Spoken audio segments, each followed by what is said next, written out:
د سوات هغه واقعیا شوی و څومره هوبل په دې میډیا باندې د مدرسو خلاف جوړو د سوات هغه مسله څومره زه تاسو نه تپوس کوم که چاته پته یې ماته دي ووایي هغه چې گرفتار کړی دی هغه کاریان چې گرفتار کړي دي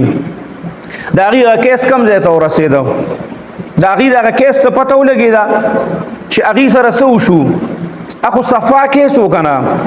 چې هلکانو لیدلي په مدرسه کې طالب علمانو لیدلي چې هغه هلک ماشوم چې و هغه یې مړ کړی په والو والو باندې صفا کیس و دومره خو پکې څه نه و که نه خو چاته پته ده چا لیدلی دی چې هغه سره د هغه دا کیس څه وشو د هغې پیش کېږي که نه پیش کېږي هغه ته به د پانسۍ حکم به په هغه وشي که اوبه نه شي او دا چاته پته لګي چې پرېښی دی اوسه پورې چاته پته شته چې په جیل کې دی او که پرېښی دی بهر آزاد ګرځي د دې معلومات چا کړی دی نه د خلکو خو صرف دې پورې کار و چې د هغې کوم مقصد و هغې پوره کړه هغه ټایم سره د مدرسو بدنامي مقصد و مدرسې او طلبا علما کاریان یې بدنام کړه د هغې خو دې سره کار نه و چې اوس کاري سره سزا ملاویږي او که نه ملاویږي ورته کاري صاحب چې دی نو هغه په پانسۍ وخیږي او که وبه نه خیږي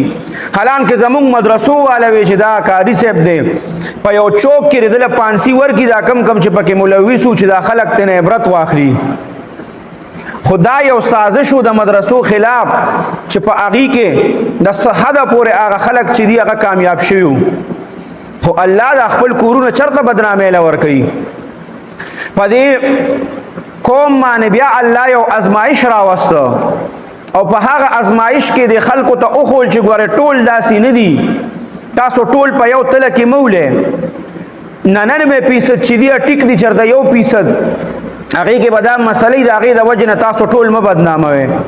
په دې سیلاب کې چې تاسو سره څومره مرسته دي وکړه ستاسو څومره خدمت دي وکړه نو هغه ستاسو بل څوک نشي کولی نه حکومت ستاسو کولی شي نه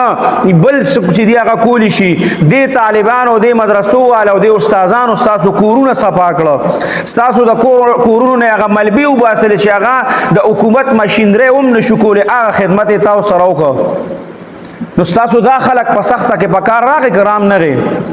د دې د وجې نه په خپل ګریوان کې سوچ پکار دی چې زه د یو مدرسې طالب علم او یو مدرسه او یو کاري هغه بدناموم د هغې نه مخکې 100 پیرې یو 100 پیرې سوچ پکار دی